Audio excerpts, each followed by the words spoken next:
everyone. Let's get Alicia on here for our live. There we go. All right, everyone. Welcome back to another Canada Immigration Live Q&A. I'm here, Mark Holthe, with my fellow co-pilot, Alicia Backman-Bahari. How are you doing, Alicia?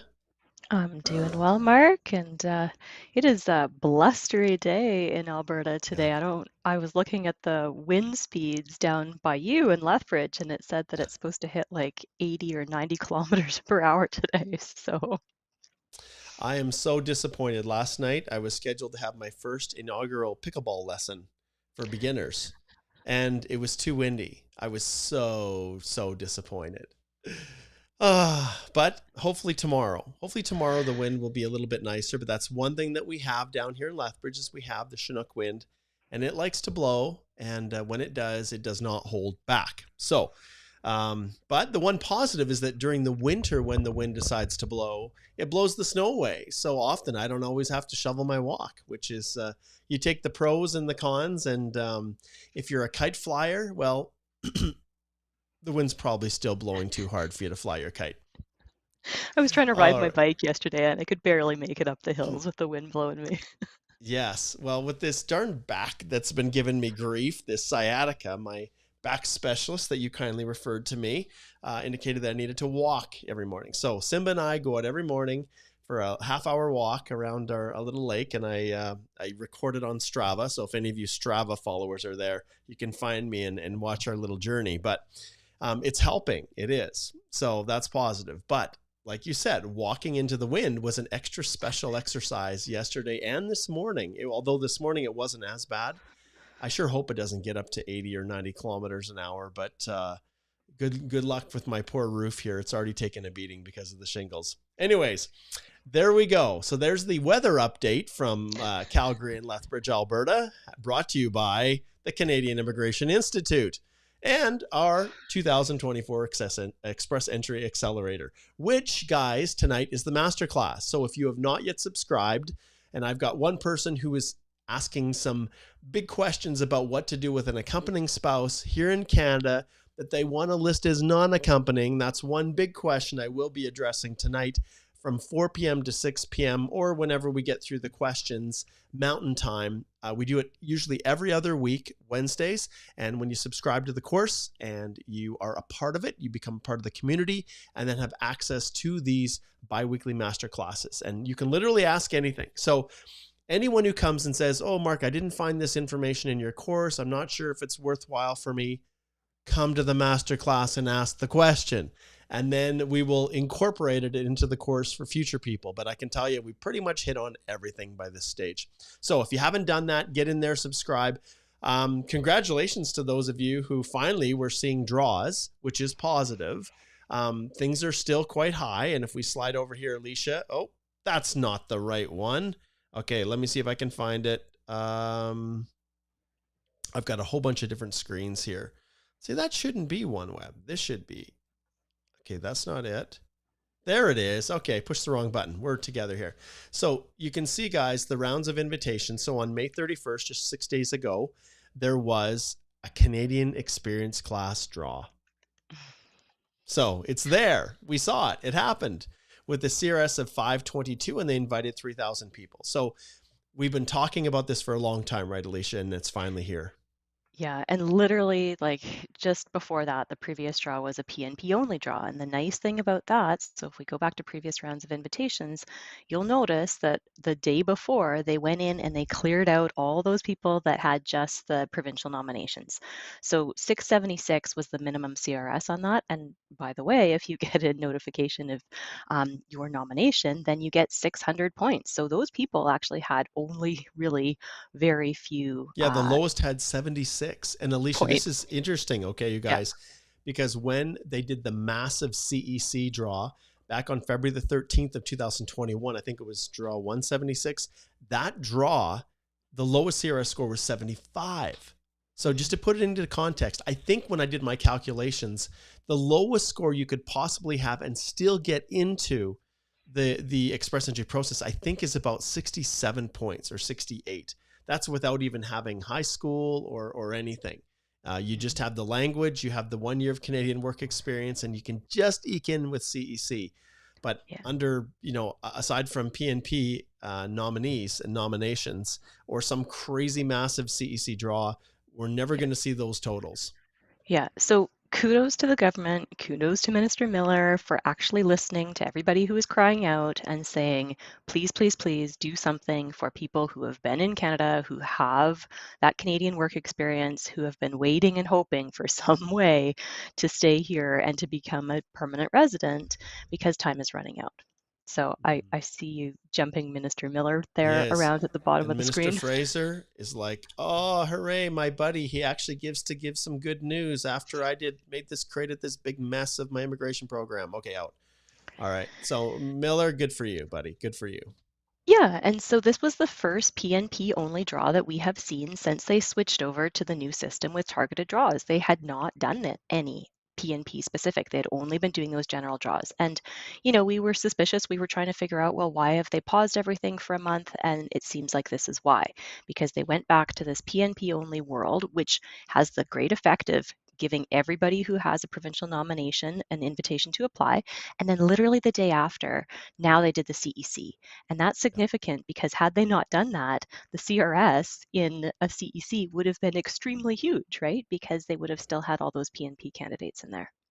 Yeah, just really, really, it would have been really high.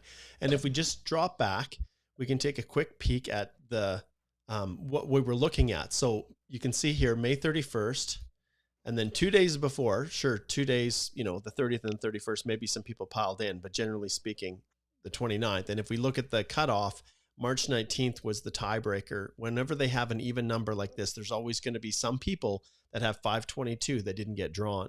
And so anyone who submitted after March 19th of this year, so within, the end of March, April, that had 522 didn't receive the ITA because they cut it off at 3,000.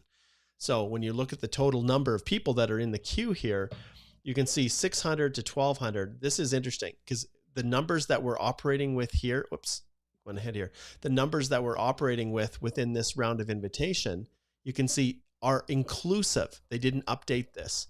So these, you can very easily see, it was the 30th that the PNP draw happened. And if we go back once again to who was in the pool, you can see 2,918.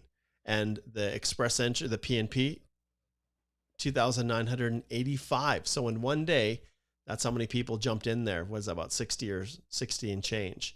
And so all those people were drawn. And actually, we'll stay back here on this one here. And so with the Canadian Experience class, when that was drawn, you can see the low score was 522, and you can see how many people are still above 500.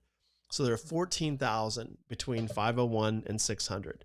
And so if 522, I don't know, Alicia, I'm more partial to believing that, if they took 3,000 of these down to 522, you can see that the vast number of people are below 522. There's still 11,000.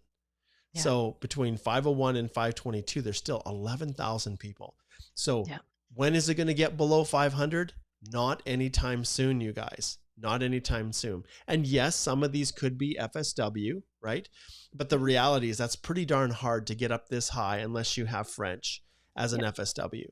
Some might have job offers as well, and that's possible. But really, the bulk of people at this level are still CECs. And that was readily apparent by how high the CRS score was with this 3,000 draw.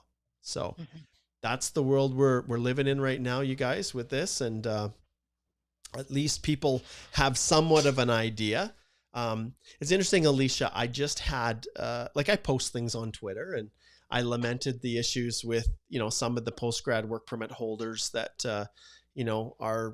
they're just not willing to accept the reality that they have no pathway to permanent residence. And I know there's, protests that are trying to be organized and things like that.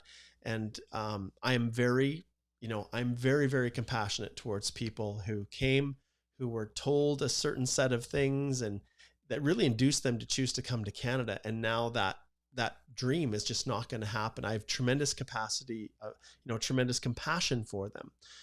But it's really important to understand, notwithstanding all of that, if you're on a work permit, you're temporary. And when that work permit expires and you have no other pathway of moving forward, then you have to go home. It's as simple as that. If there's no pathway to permanent residence, no other method for legally extending your stay. And the problem I have with this minister right here is that I understand the pandemic, there were crazy circumstances, and there were lots of people here who weren't able to get the work experience they needed to potentially qualify for PR. So Minister Miller, initiated, I think it was Minister Medicino maybe that did the first one, but these 18-month extensions, although we don't call them extensions, these new 18-month work permits for postgrad work permit holders, it created this created this mindset that the government will always find a path for us to be able to stay. And so that's some of the things that people are asking for. We want a 5-year work permit now. Well, you have to understand that this minister right here is no longer around. We have Minister Miller, and Minister Miller repeatedly has indicated that there is not going to be room for everyone. And, it's great that they did a CEC draw, which was well overdue. But I want you guys to understand that it is highly, highly likely that for the vast majority of you, there will not be a pathway to permanent residence before your work permits expire. And, you are absolutely free to lobby and to do everything you can to try to, encourage the government to carve something out for you. But the reality is there are only so many spots for permanent residence. Those decisions are made at cabinet level. And, aside from crazy programs like the TR to PR pathway, and the only reason that existed and happened back in 2021 is because the borders were closed and they weren't landing enough people to continue to meet these targets that they had for permanent residence. But remember, it's not the minister who he himself unilaterally decides how many people are going to be accepted as permanent residents each year in Canada. And it's also not his decision unilaterally to determine how many, as the fall comes, temporary residents Canada is going to cap, the caps. Like, obviously he drives the ship and he has input into it, but this is a government decision. And so, so give all the hate you want to the people you want to hate, but remember that not all of the ministers have unilateral decision on what they're doing, and they have to march, by the beat that's set by the Prime Minister and Cabinet. So I just want to point that out. Hey, don't give the hate. Realize that the world is complicated, and it's not all about blame. Yeah, no, it isn't. But Alicia, this is where I'll challenge you a little bit. When people tell you something and then you govern your life according to it, nothing good comes from hating, for sure. But I understand and I can fully appreciate their frustration with what's happened. I wish that Minister Fraser right here had never done an 18-month work permit. And that at that stage they'd said, sorry guys, the reality is your work permits, if they're expiring and you don't have a pathway to permanent residence, you have to go home. I wish he would have said that at this time, but he didn't. Instead, he still gave the impression that we're going to keep you here so that you can keep working, and then there will be PR options available. And that was the one issue that I had with Minister Fraser. And I spoke with him about this when I was on the national executive. So it's a point of a little sensitive point, I guess I'll say, because they refused to listen to us when we told them and warned them 3 years ago that there were way too many international students that they were allowing in, and that it was going to create some real messes. But for whatever political reasons, they decided not to cap. And so now we're in this situation. I agree to an extent with you, Mark. I think the first 18-month postgrad holder, 18-month open work permit, I think that was possibly justifiable. But the second time they did it, right? So when you were in the pandemic, people couldn't leave. It made sense. But after things were winding down and there were no more travel restrictions, that's when it doesn't make sense anymore. And so really it basically means, there's no more coddling from the government. People have to be extremely strategic, and they have to be doing everything they can be doing to not find themselves in dead-end jobs that are low-skilled jobs, to make sure they're hitting their 1 year at least of Canadian high-skilled work experience, to make sure that they are looking for what can they do to maximize their English and potentially learn French. Yeah, and that's the big one. Potentially learning French. Well, who knows? Maybe next year the Conservatives get elected, or there's some shift in government, and they decide, we're not going to place as much emphasis on French. We're going to, who knows what's going to happen. And that's the hard part for all of you, because everything that Alicia and I are talking about right now applies to today. And really, that's it. We look historically what's happened. We do our best to kind of project out what might look like in the future, what the world might look like. But at any point in time, we could get any kind of announcement. It's just like the PNPs, which, once again, it's a nice little segue into a little article here that Alicia put up on our website. And the AOS reopens with a twist. And it also impacts not just the AOS, but rural renewal, accelerated tech, tourism and hospitality. They're now all what we appear to see as a race to file. And you can see here, and on the YouTube channel, you guys probably have watched the video that I did last night before last. Monday night. I went live as quickly as I could to kind of break this down. And you can see these updates. You can see here, June 11th is when the Alberta Opportunity Stream is going to be launched. And Alicia, what do we know about this? Yeah. So take a read of my article, because it's important to know that the program eligibility parameters have not changed, right? And this doesn't apply to all of the programs. It only applies to these 4.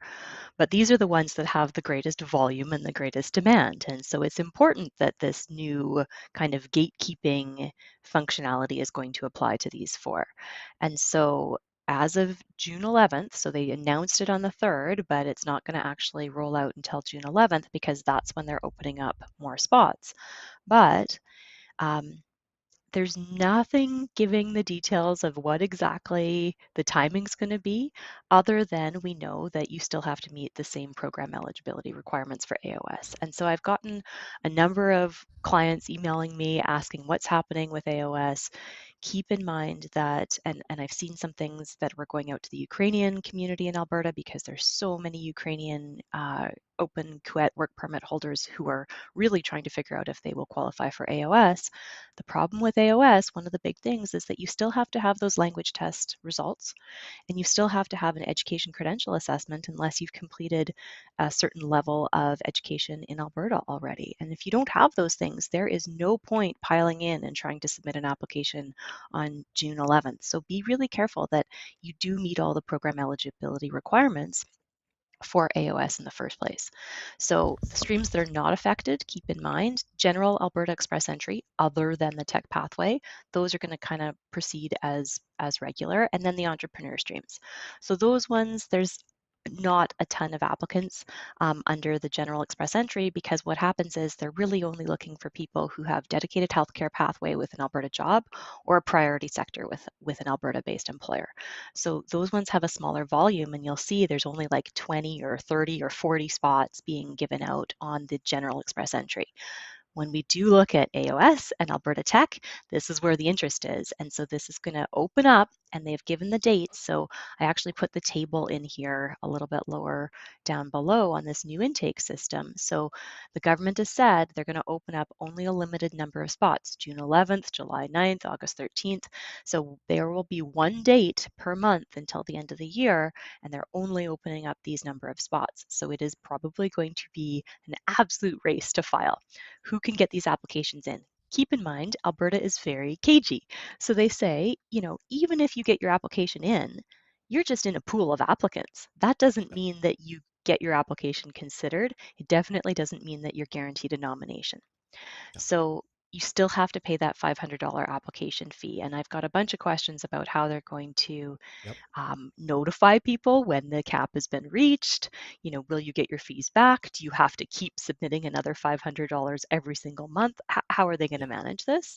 But they had to do something, because we now know that their total number of allocations for 2024 is the same as it was last year, so 9,750. They were asking the federal government for more nomination spots, but they are stuck at what they had last year. And so instead of changing the program parameters, they created, and I think this is the first province to try something like this, Mark, they created this race to file on certain days. Yeah. I guess in a way, Alicia, the OINP, like when they have the PhD stream and things like that in the past, I know it was something like this, a race to file. And yeah, it's just, I don't know. Like, I don't know what to say other than this is going to be really crazy. And so this is one of the things, Alicia, that I keyed on 2 nights ago that I was trying to make sense of. Because is this a true race to file? And like you said, how in the world do they determine when the cap is met? Or do they have a ticker? Is there something that checks down? Because when you're in the midst of filling this out, it takes time to fill it out and upload the documents. And then by that time, you go to click submit. Is it, oh, you can't click? And so you've wasted all this time. This is why I hate these. And we've been through this with the H-1B open work permit, that process. And with the TR to PR pathway, even when they had a ticker and were trying to shut it off, out of the 90,000 applications, or I guess initially it wasn't 90,000 in the first day, but for the 40,000 or so international graduate spots that were open, there were 8,000 or 9,000 that got through above the minimum amount, or the maximum amount that they'd set, because people were clicking identically at the same time, and the system couldn't capture a fraction of a second difference. So some were slipping through and not being counted. And the biggest issue I have with this is whenever there's a race, people screw up, like they make mistakes. And so does it mean when you have these so few spots here for the AOS that, how many of these 430 are actually going to be complete, proper submitted applications? And if they're not, they can return them. How many people are completely ineligible but are still filing it anyways because they don't realize it? And how many people are going to miss out because? And so when I read this where it says each month a targeted number will be accepted into the pool, that seems to indicate they're going to have some kind of cutoff. But as you identified, there is no guarantee just because you're in the pool that AINP will draw you from the pool. And so as I talked about in my live stream, I did a session in Brooks for the rural renewal stream to head officers who were running that. I said, look, are you guys going to do something about this? By the end of the year, you're going to have over 5,000 people and just for rural renewal.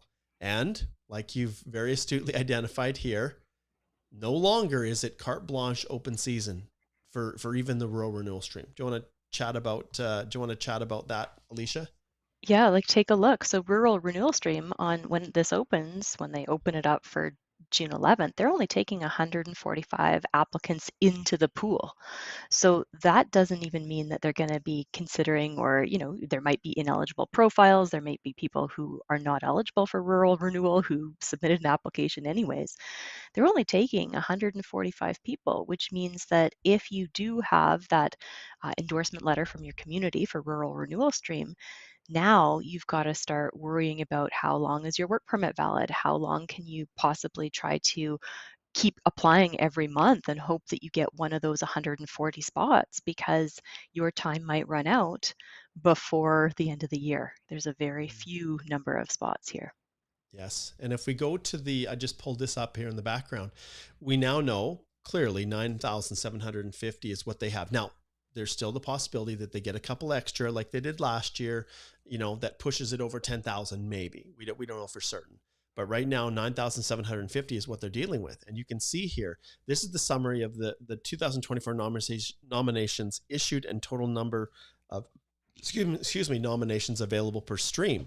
So this is the estimated nomination. So you can see it is subject to change, but the Alberta Opportunity Stream, they've already issued 2,245.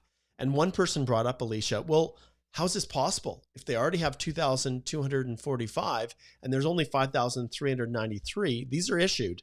And we go down here and we say, whoa, there's already 3,659 in the queue that haven't even been processed yet. Do the math. How does this work?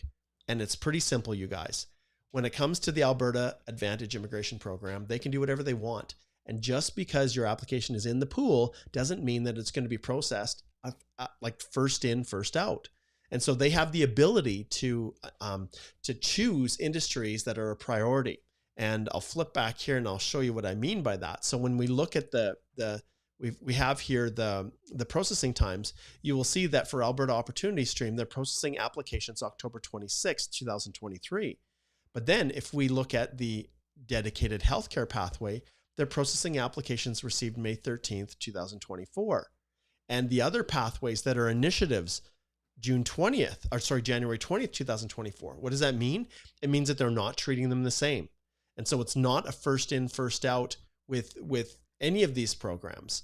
They will prioritize the areas where they feel are of most importance. And even rural renewal stream, you can see December 20th. Well, we're into June, 7-8 months, and they realized that, wow, if they hadn't done something, and there's still 1,800 in the queue. And if we go up here, you can see for the rural renewal stream, they've only got targeted 1,900, and they've already done 971.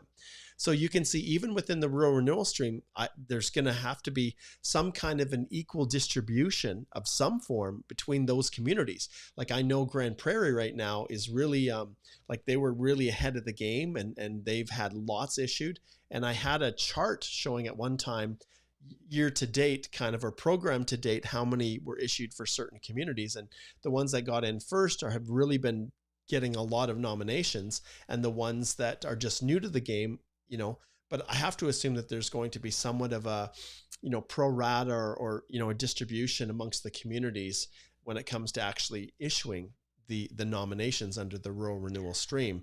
But it is, it's crazy when you think that there's already processed and in the queue way more than how many are allocated for the program for this year. Mm-hmm. So very interesting. And so be careful, right? As soon as there's a feeding frenzy, as soon as there's these races to file, if people are telling you, oh, pay me a whole bunch of money and I will help you get your application in, be so careful, because if you go to the AAIP website, it clearly says all over the place, there are no guarantees. We don't even guarantee that we process your application if you submit it and pay our application fee. Application fees of $500 are non-refundable. We can change program requirements at the drop of a hat with no prior notice. They say all these things on the website. So if anybody is trying to tell you that this is going to be your ticket to PR, take that with a huge grain of salt, because you should be looking at ways that you can extend your valid work permit status in the meantime, because this might take a very long time and you might be into next year. Yes, and just to reiterate again, you can see the distribution: 430, 444, 430, 444. So this isn't 4,000, you guys. And we know that there are thousands and thousands of you in Alberta right now, counting the QUET visa holders, the work permit holders, as well as all of you that are postgrads who studied in Alberta, who are working in an occupation related to your field, and all of you on LMIAs or other employer-specific work permits that fit within the parameters of the eligibility factors for the AOS. Only 430 are going to be accepted. So like Alicia said, it's going to be a race to file, and you do not have the luxury of making a mistake. But at the same time, you have to go as fast as possible. And so one thing that I'm talking with Igor right now, and I've resisted doing any PNP programs at all. I just saw no purpose in them because they changed the programs so quickly, and to create a course on how to do it, it just didn't make any sense to me. But now I think it makes sense, because the best thing in the world you can do is to educate yourself. And one other warning that I will add, and I say this every time there's a race to file: when you hire a lawyer or a consultant to do the work for you, ask who is doing your application and whether or not you are number one on the list. Because if you are not number one on the list, then I can't see any world where a firm, unless they have multiple people, but you're still number one for that one person who's submitting your application, there's no world where I can see, if I flip back here, for a firm, one lawyer, to have two people and to submit both of them before everyone else hits the 430. So you have to ask the question, am I number one on the list? And if not, don't do it. Do it yourself. Not do it. Yeah. Do it yourself. Yeah. And as this a firm, is why we've always take that position. Yeah, go ahead, Alicia. And this is why it was so helpful, Mark, when you created the courses for the TR to PR stream and for H1B, because these were all races to file. And so, we are trying to help the most people possible by providing very solid, well-researched information in order for people to make the best decisions possible, to have the best chances on their own applications, and so that you understand what's going on as well. Mhm. So stay tuned. We're June the 5th today. June 11th, like we said, is when the first draw is going to happen. And so I'm going to be meeting with Igor later this afternoon to just to develop the parameters around how we're going to do this. And understand, you guys, that the government, one of the funniest comments that I've seen here, I can't help but laugh. The new approach offers many chances. Let me flip over here to the thing. Okay, so this is their statement, their update page, and it just makes me chuckle. The new approach offers many chances to apply. Come on, you guys. This is like classic government spin. When you have many chances to apply, that's fine. You can always say that. You could have said that before with AOS. You have many chances to apply. In fact, you could have applied at any point, any day, no issues.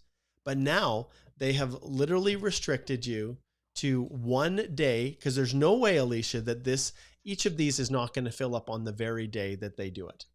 It's not possible. And there's no guarantee. Yeah. So, yeah. Well, for them to say they have many chances to apply when you had 365 chances to apply last year and now you only have 7 chances to apply this year is pretty disingenuous. But that is how they're spinning it.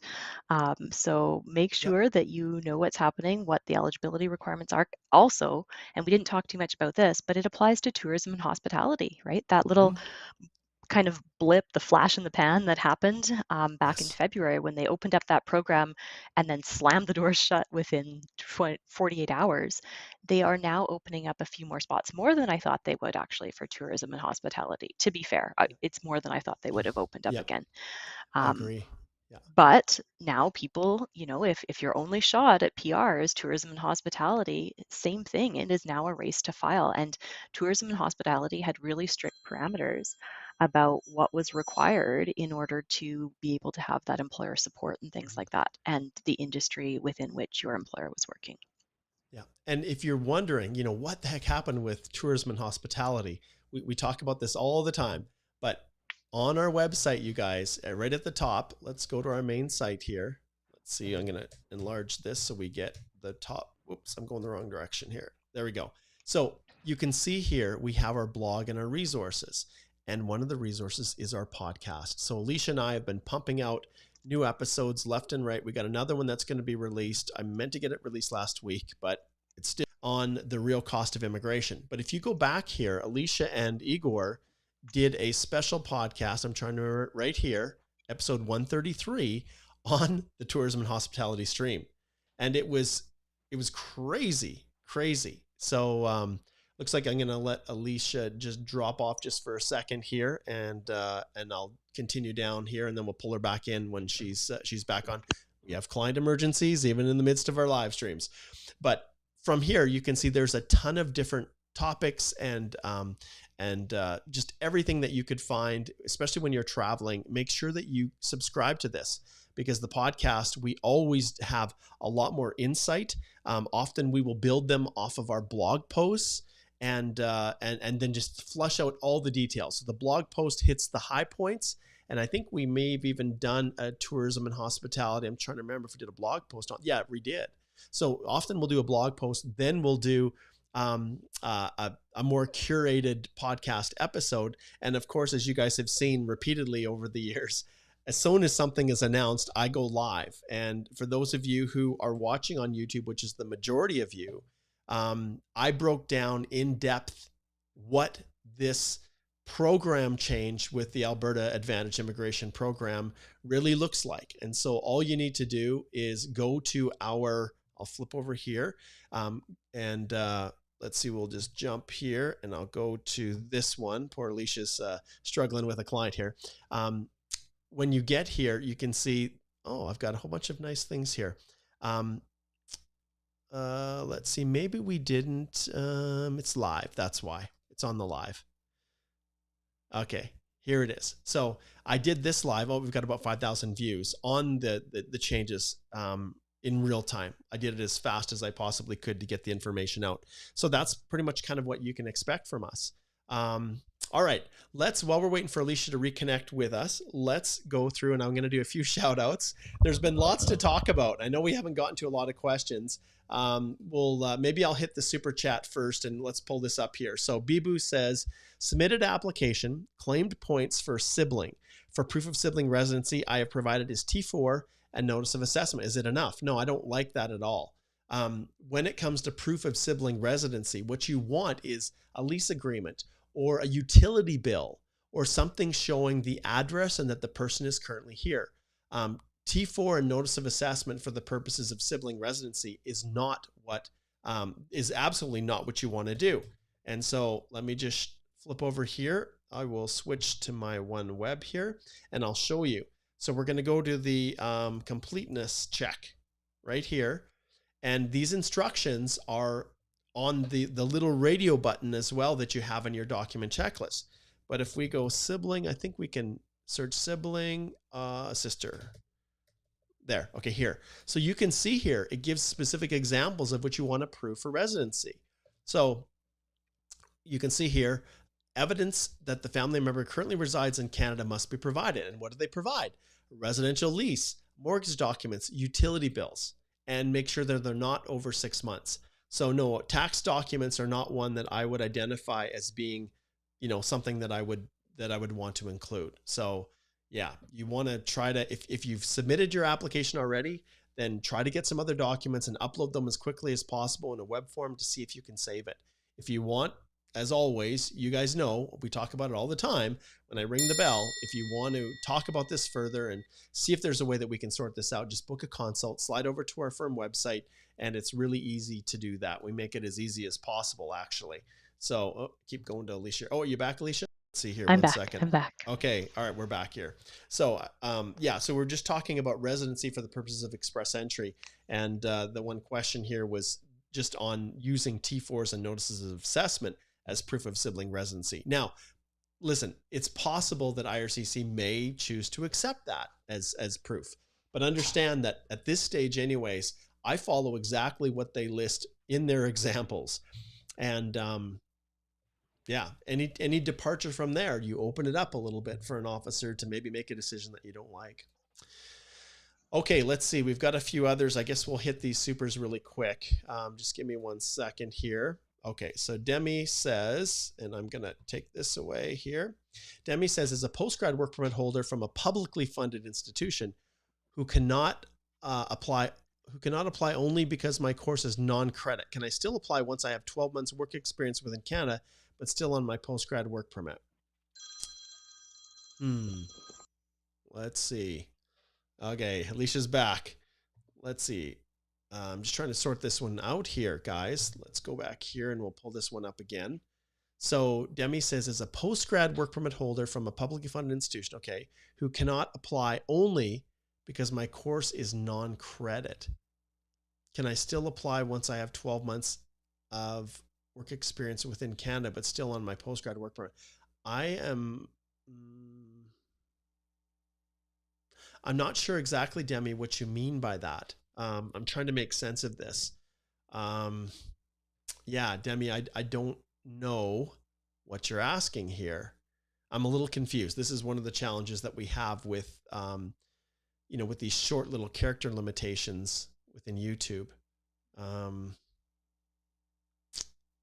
don't understand by who cannot apply only because my course is non-credit. Do you mean, yeah, I don't know what that means, Demi. I'm going to have to move on because I don't know what you mean by that. Maybe you can rephrase it. Okay. All right. Let's hit one other super here. This is from Norton. Does my spouse need to mention PNP application in process when applying a visitor visa, or wait till we get nominated in 3 weeks? Fear is dual intent. Dual intent is something that's a reality. If a question asks, have you applied for something, then you need to disclose that. If it asks, have you ever been refused of something in Canada or any other country, you need to disclose that. When you're applying for a visitor visa, you're always applying and explaining what the purpose of your entry is. In the context of a visitor visa application, like I said, the key is if they ask you a question, you have to read them very carefully. And certain country conditions, there are documentation that maybe asks different questions depending on the country you're coming from, which I don't know. But when it comes to dual representation, dual intent, it's built into the legislation to give you the ability to apply, even though you have a permanent resident application in the queue. So in other words, as a visitor applying to come to Canada, they can't refuse your application just because you have a permanent resident application in the queue. They can't do that, but they can look at a number of factors and together holistically make the determination that, well, we don't think you're actually going to return back home if we grant the visitor visa. So it becomes a little bit complex, Norton, but if the question specifically asks, have you submitted a PNP application, then you have an obligation, well, or another application, or what have you submitted to Canada? You need to disclose that. But if you look at the questions carefully, they don't ask about, tell us about all the applications you've submitted. They're more focused on, have you had applications refused in the past? And that's what you have to key in on. Now, I'll let you in on a little secret, Norton. They can see. They're not like the use of AI and the use of the GCMS system allows them to see everything that applies to your spouse. So there's no hiding it. So sometimes, depending on the circumstances, I will actually own it. I'll say, yeah, I'm the subject of a PNP, but notwithstanding that, here's all the reasons why I'm still temporary and my intention is temporary. So I will build that right into the letter of explanation. I will own it and I will say, yeah, I'm the subject of a PNP. We're excited. It's going to get approved, but here's all the reasons why I'm still planning on going home. Okay. Great question, Norton. Okay. Alexa says, I have the signed documents for the BC PNP application, but I haven't received the ITA. I have 119 points. Do these docs have expiration date? You've got the signed docs for PNP. Okay. Do you mean you've received a nomination? So Alexa, have you received a BC PNP nomination? But you say, I haven't received the ITA. I have 119 points. So ultimately, I'm assuming you're talking just about the BC PNP. Do these docs have expiration date?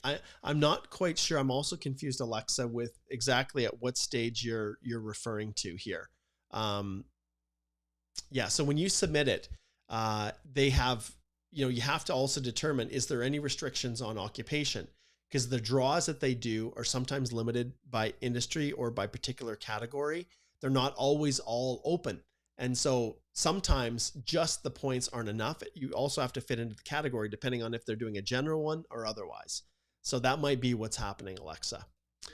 All right. Okay. Looks like we got Alicia back here. Good. Okay. So we're just pounding through these as quickly as we can. Okay, I want to do just a couple little shout outs here, which we haven't had a chance to do yet. So Ahmed, it's good to see you. Ahmed is connecting in on X, which is awesome.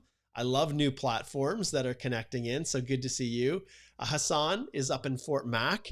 I'm glad to see that the fires were thwarted up there and they're not looming once again. Oh, that was so sad when those fires started coming.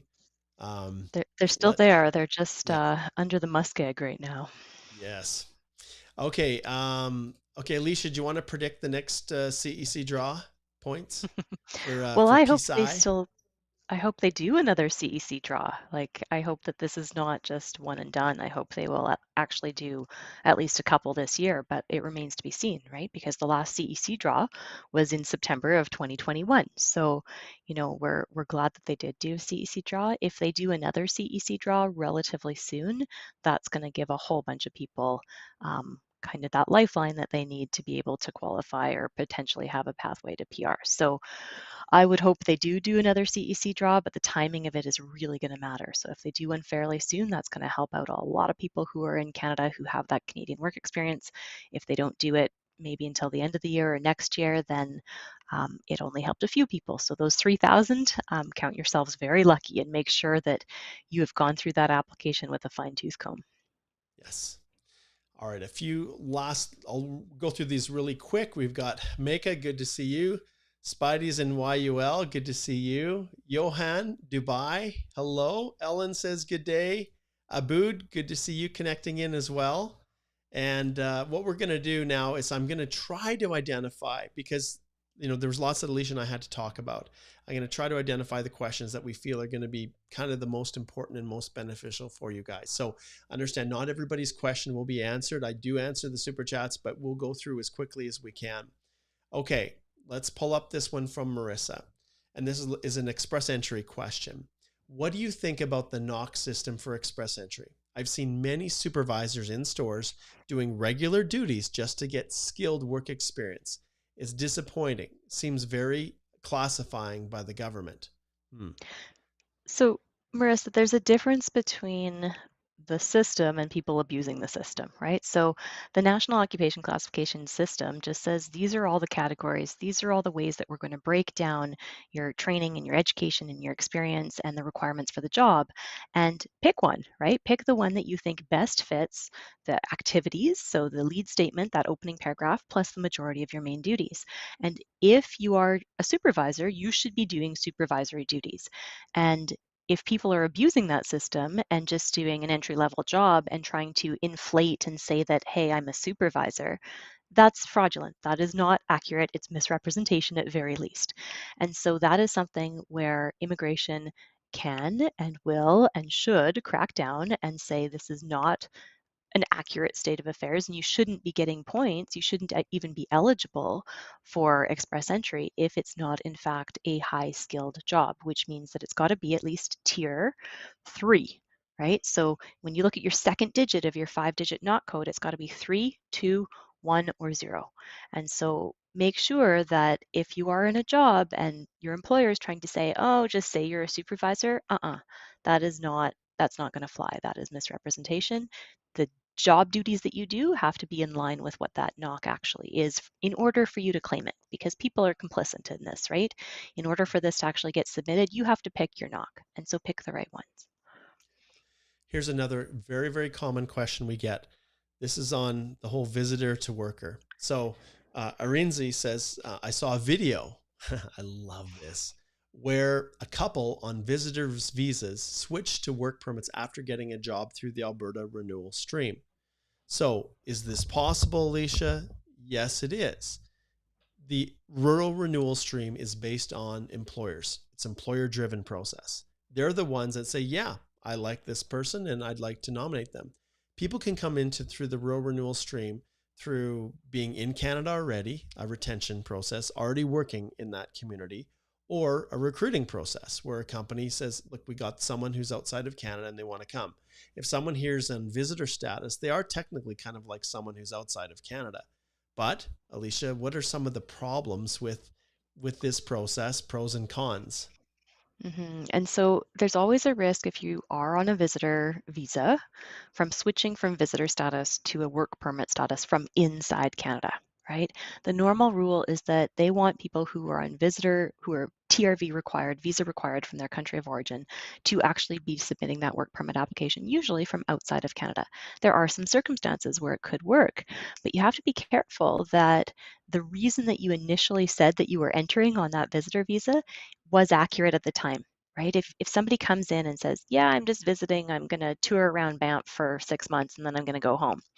But then they're in the meantime hustling and trying to find a rural renewal employer to try to get them that community designation endorsement letter and to submit an application. And then all of a sudden they're saying, oh, I'm going to stay here. This is my permanent intent. I want to settle in Alberta forever.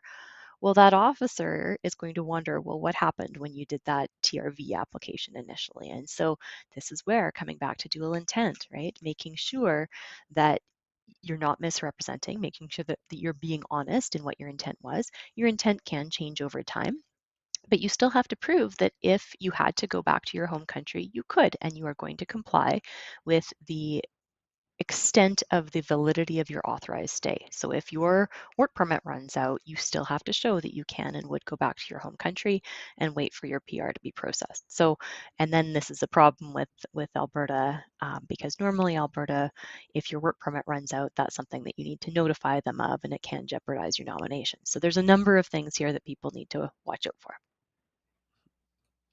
All right, this one is from Naranjan. It says, hey, Mark, I have a question. I have a postgrad work permit valid for 2 more years, and my employer gives me an LMIA with a work permit. Will my postgrad work permit no like basically will it be invalidated? And is this okay and legal to do and claim 50 points for it? Hmm. So And so, Nirajan, this isn't, this just came up in one of my consults yesterday, where people are getting confused about how many work permits can I have? Is this possible to have? And if you search online and you do an IRCC, is it possible to have two work permits at the same time? IRCC actually has a frequently asked question. It's on the website and it says, yes, you are able to hold two work permits at the same time under different categories of work permits for different reasons if you're eligible for both categories. And so you are in the enviable position of great, you have that valid open postgrad work permit, you have 2 more years of validity on it, and you've got an employer who got that LMIA and is willing to support you on an LMIA specific closed work permit, which is great because as soon as they name you as an employee on there and you do that work permit application and you actually have it in hand, then you can say, yeah, as long as your employer is also willing to write you a letter saying they intend to continue to employ you for another year after PR, you can go ahead and you can put those claimed arranged employment points in your express entry profile. So you should be perfectly fine. It looks like this is a very good situation for you. And if you are wanting to show your employer or wanting proof that yes, you can have two work permits, IRCC does say it in their FAQs. okay, this one, Alicia, is one that's going to be a little bit tricky, but Mansoor, it's an OINP question, but it applies the same to all of the provinces. So the underlying, well, the question is, I have an OINP employer form and submitted expression of interest. What will happen to the letter and application when visa expires in September 24th? Now, I'm assuming that you mean the work permit. Will I be eligible to get a notification of interest? And so basically, one thing I want to start off, and then I'll turn over to Alicia. The pillar for all provincial nominee programs is the ability that you have to economically establish yourself in that province. And when you no longer have a valid work permit, I had a long discussion with a client a couple weeks back. The consult went way longer because he just couldn't wrap his mind around this. If you have no ability to maintain your work permit, in other words, the employer themselves can't get an LMIA, or you have no ability to obtain a new work permit, it would be a very rare circumstance where the province would actually issue you an R204C letter, which is to support a work permit, saying that your role is really urgent and necessary and needed to save you from a work permit that's expiring. It kind of goes counterintuitive. Now, if your employer has good justification and can step in and really drive the ship, sometimes I've seen the PNPs be willing to play ball. But with the world we're in right now, where they have just so many candidates, the last thing in the world they're concerned about is someone who is unable to obtain a work permit and trying to help them to be able to stay here. In fact, what they're focusing on is people that have solid work permits, whether they're LMIA based or otherwise, that don't actually need a nomination to be able to extend their work permit, but they can do so independently. Now, that's a very generalized statement. And even with the OINP, I don't know, Alicia, your thoughts on this, but understand that it's going to be tough if you don't have that nomination by the time your work permit expires in September. And keep in mind too, so those of you that may not know, OINP is like a lot of the other provinces. They have expression of interest streams that normally are all job offer, employer supported. And then they have their express entry link streams. And so it's very rare that if you are going to lose your ability to work for that employer under an expression of interest stream that requires an employer job offer, that they're going to go out of their way to try to nominate you if your work permit or your visa is expiring. And Mansoor, Mark identified that too. There's a difference between your work status, your work permit, and your visa, right? So your visa normally also has to be renewed. So just keep in mind that if you are from a visa required country, you need both, right? You need to make sure that you have a valid work permit, and you also need to make sure that you extend your visitor status, your visa status. Yes. Okay, here's another one that comes up quite frequently. And these are just basic kind of express entry and eligibility kind of factors for CEC and otherwise and FSW. There's a lot of confusion that people, they kind of conflate and they mix the eligibility requirements up and just assume that everything is the principles for one apply to all. So Isla says, Mark and Alicia, can you present 2 letters of employment with different knock codes in a span of a year Example, admin assistant 7 months, line cook 5 months. Now, I'm going to take a step further and assume, let's say that this is CEC eligibility. Excuse me. And maybe you can talk, Alicia, just briefly about the distinction between CEC and FSW. And then obviously when it comes, I'll just throw out just at the beginning, if you have one employer and you have two different positions, you would, I always have the employer include both positions broken down for the purposes of express entry in the same letter. But that's usually how I do it when it's one employer. But Alicia, do you want to just talk briefly about eligibility, just so to clear things up for Isla here? Yeah, so if we're looking at CEC minimum eligibility, it requires 1 year of Canadian high skilled work within the last 3 years. So it's going to be 52 weeks. You can use part-time work and you can kind of cobble it together over a period of 2 years to add up to 1 year of full-time work experience. So if you look at a 2 year window and you can cobble together two different jobs that are both high skilled, so make sure that you are choosing a knock and that you are doing the lead statement and the majority of the main duties that are high skilled in both of those, then you can put those two things together and say, yeah, I do have the equivalent of 52 weeks, 1,560 hours of high skilled work in Canada within the last 3 years. And that's the minimum eligibility requirement. But be careful, because if you are working those two jobs at the same time, then you are capped at only being able to claim 30 hours in any given week. So be careful if you are trying to add different times of part-time work experience within the same weeks, because you will be capped at 30 hours. So you can't say, hey, I worked, 20 hours in the admin assistant job and 20 hours in the line cook job, and you're claiming, part-time work experience for both of them in the same week. So that's one thing to keep in mind. Yes. Okay, I want to pull this one up, Alicia. This is one that has a number of different problems interlaced within the question. So Harsh says, I have a question regarding maintaining work status after nomination. So I don't know which province, I don't know what the nature of the nomination is. Is it okay if I stop working for some time, for 3 to 4 months? So there's the first question. There's issues with that. Or I do only part-time work at my workplace on an LMIA based work permit. So this is another opportunity for me to shift back here to our website and to point out our podcast.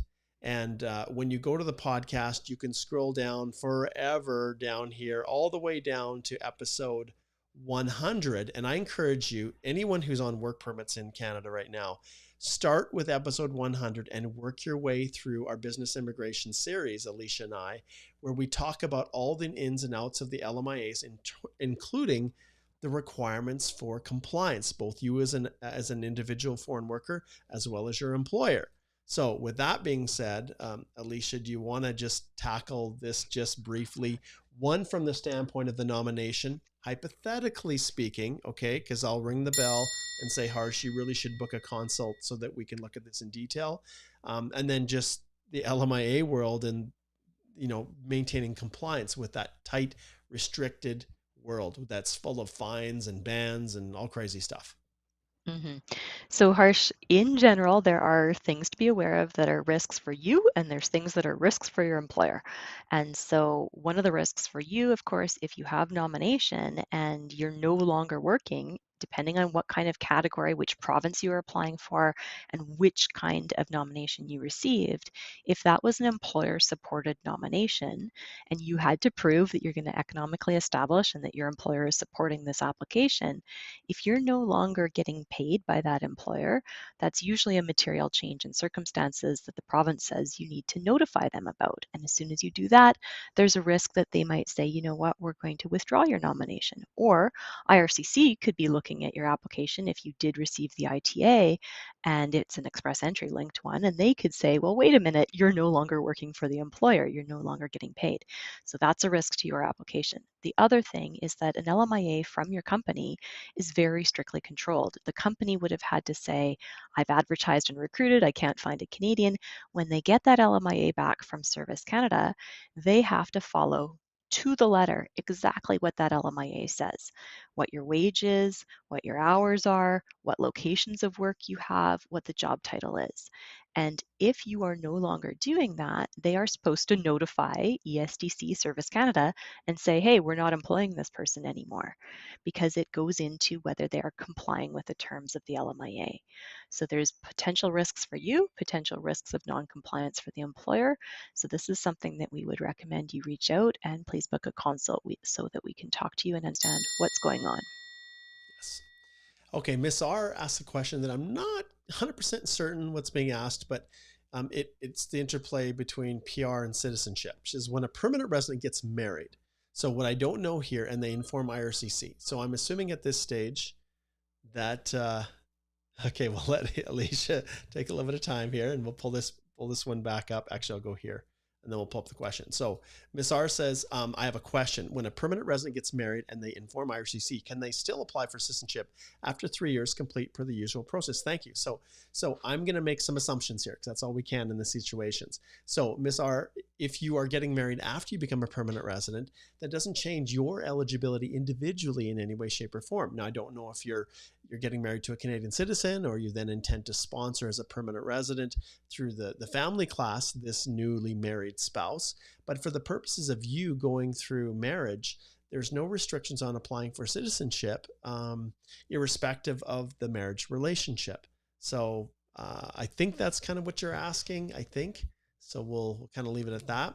Okay, let's jump over to, okay, right in my live. Oh, this is where I would let Alicia take over, but unfortunately yes. Oh my goodness, guys. There's so many things going on here.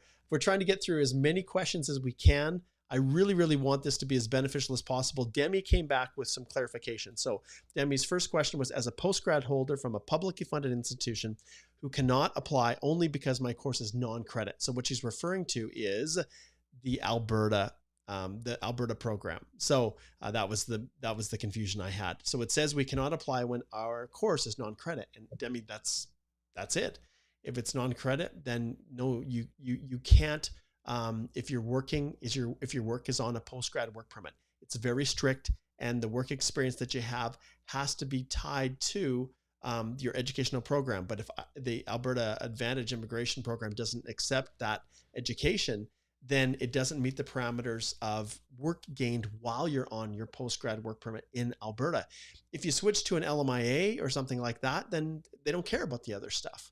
But for the purposes of your working on a post-grad work permit and being eligible to go through for example, the Alberta Opportunity Stream, it wouldn't work. It wouldn't work.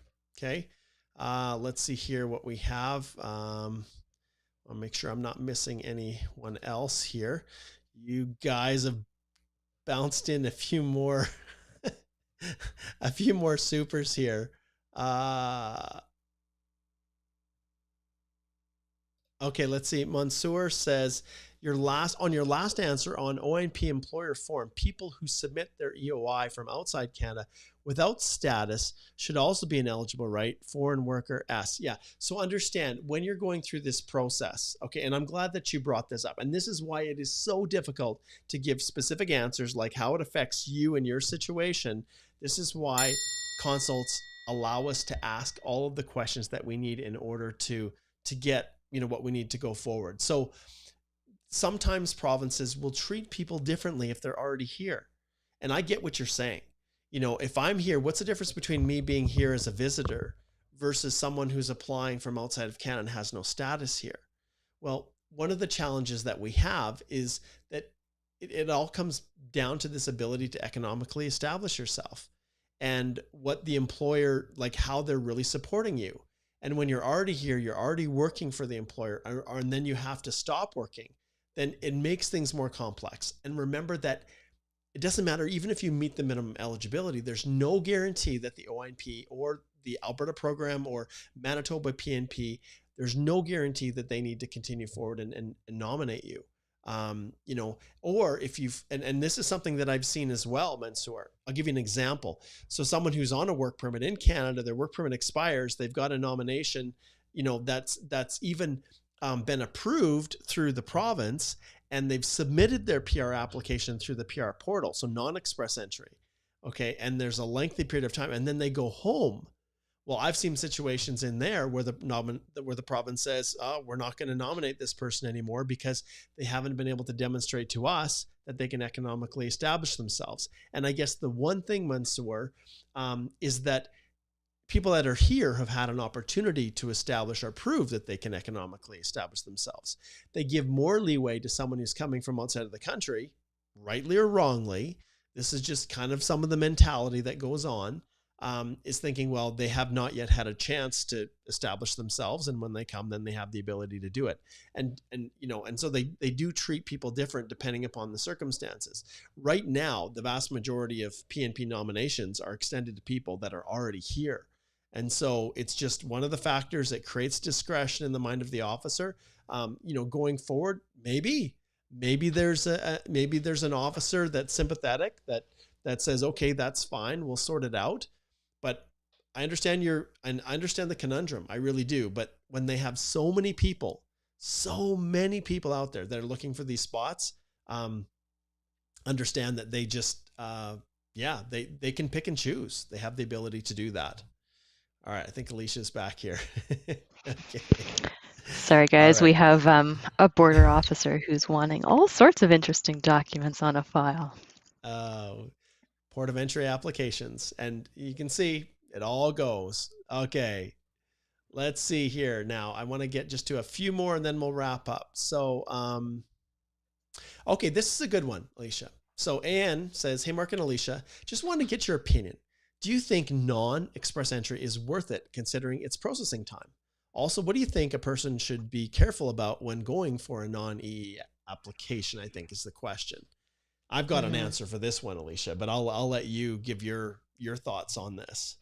And I was actually interested because depending on the province and what kind of program you're looking at, there are some lawyers in some of the provinces who are just saying, you know what, I'm going to recommend that people go with the non-express entry linked applications if they have a shot at actually getting a nomination.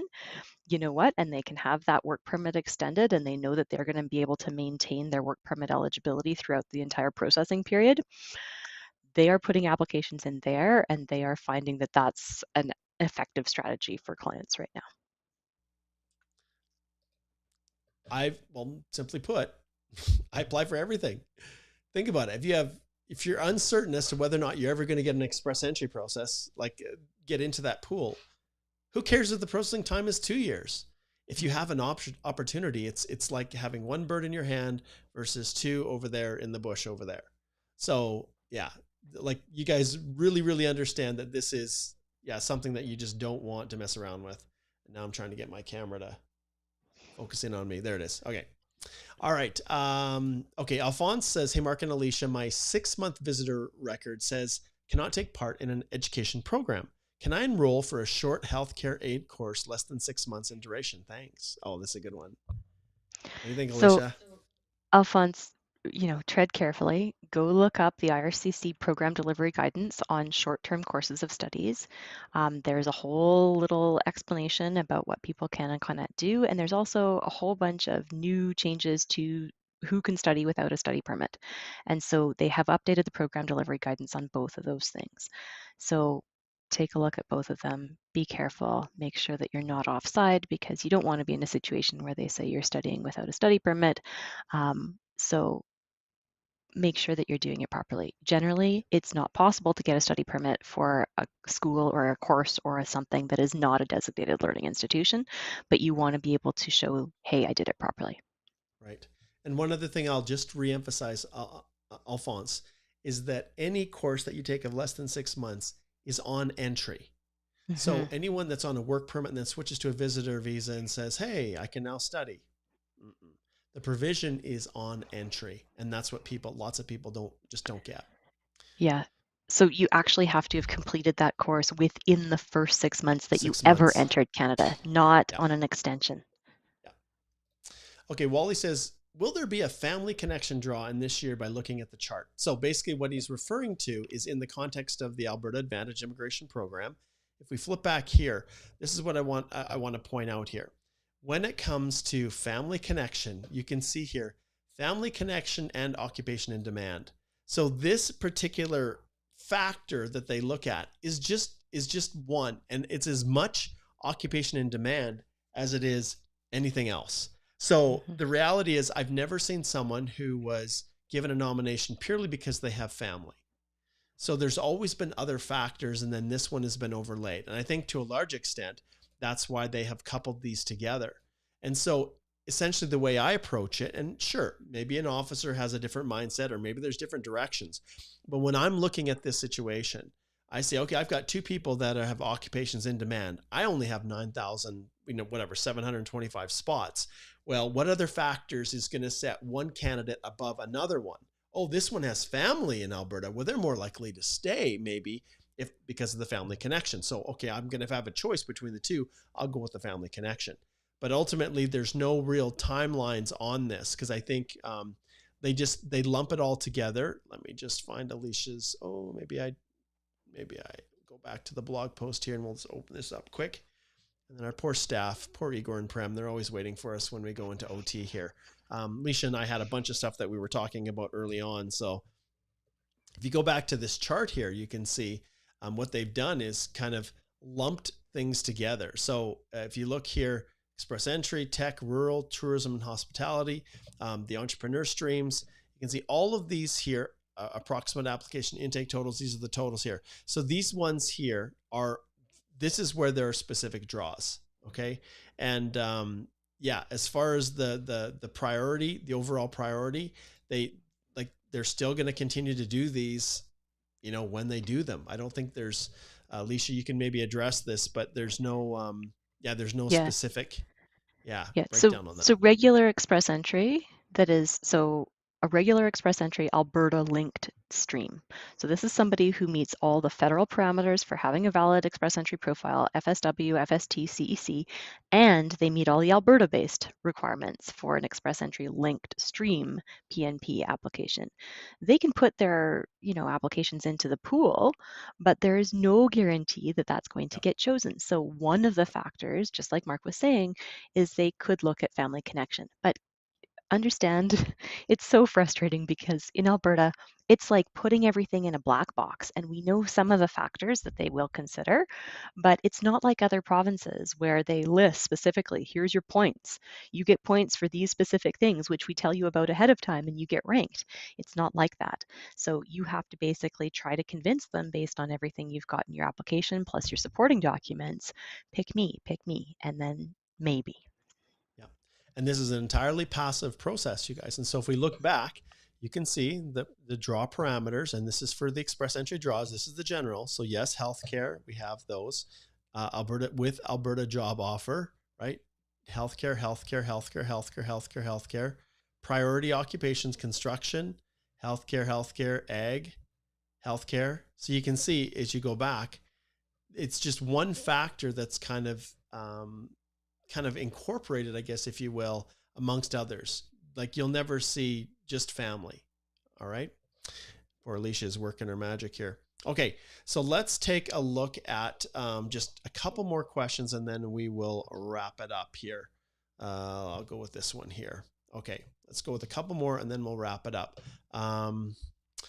Okay. The writer K says, okay, Mark, my hero. When a PR, thank you very much. When a PR holder applies for citizenship in Ontario, and while application is under process, they move to Alberta, will it affect the application process? Okay, so this is one where I will ring the bell every single time because I want to understand the context. How long have you been a permanent resident? Are you, obviously if you're applying for citizenship, then you're going to be able to count up to 1 year of those 3. So I have to assume that you've been in Ontario for at least 2 years after you become a permanent resident, if you're eligible for citizenship. And if that's the case, then yeah, I don't see any issues with that. People can move. There's freedom of mobility. It's just at the time in which you become a permanent resident, you have to have an intention and be able to demonstrate that you will economically establish yourself in that province. And if you are leaving like 2 days after you get your PR for that province, well, then an officer could question whether or not that intention was, objectively met. So yeah, so that's kind of what I would identify there. All right, I think we are going to have to shut her down, you guys. We've had so many questions, and I wish that, I wish that I had more time to address this. Like I said, it's a little bit footloose and fancy free right now because of everything that's going on. I want to wrap up once again by just reminding everybody that tonight we have our first, really it's one of our first master classes of June, I guess it is. And I'm just going to slide over here to the page. If you are looking at going through Express Entry, then go to the Canadian Immigration Institute. And I will use this one here. Alicia's hard at work in the background. Go here, subscribe to the course, and you will see when you subscribe, there's over 10 hours of on-demand content that walks you through every part of the Express Entry process. The reason I have master classes that are bi-weekly is because then any question that you have that you didn't find an answer for in the on-demand, bring it and we can talk about it. And it's a live Q&A just like this, but we can dive in a whole lot deeper in there than we ever can here in a live Q&A on YouTube here, or wherever you're watching this. So go subscribe. And when you subscribe to the course, you have access to updates for life. You have access to come back on every masterclass you want long into the future. And that's why this course is so awesome. So if you're an immigration consultant, you subscribe once, you have access to all future updates.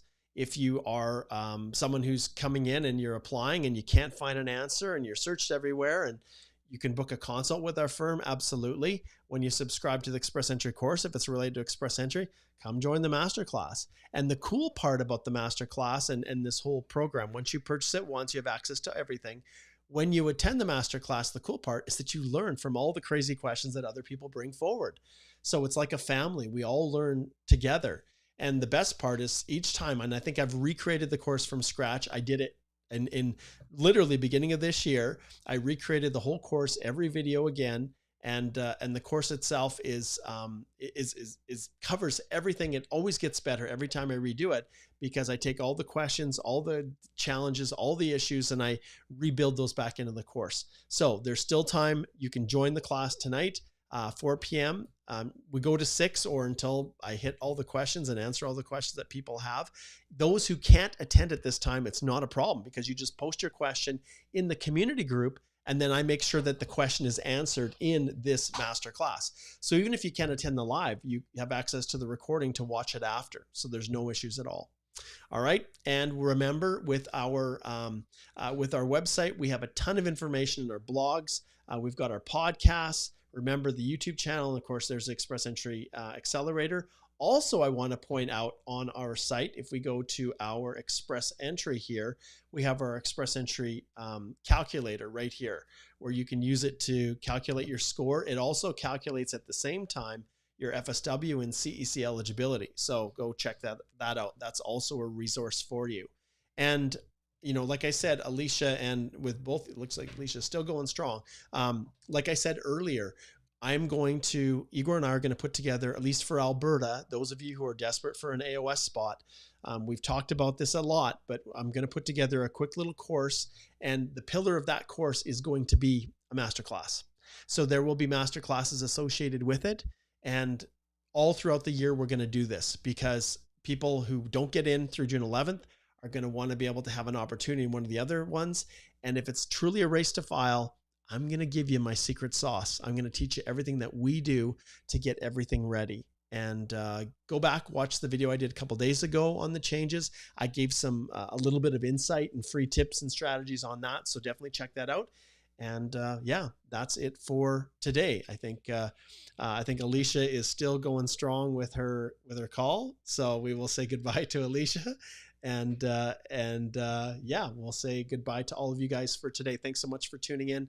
Don't forget to subscribe, and yeah, subscribe to the podcast as well. Tons of good information on there. All right. Thanks so much, guys. We'll see you next week, or probably sooner, because I'll probably go live again this week.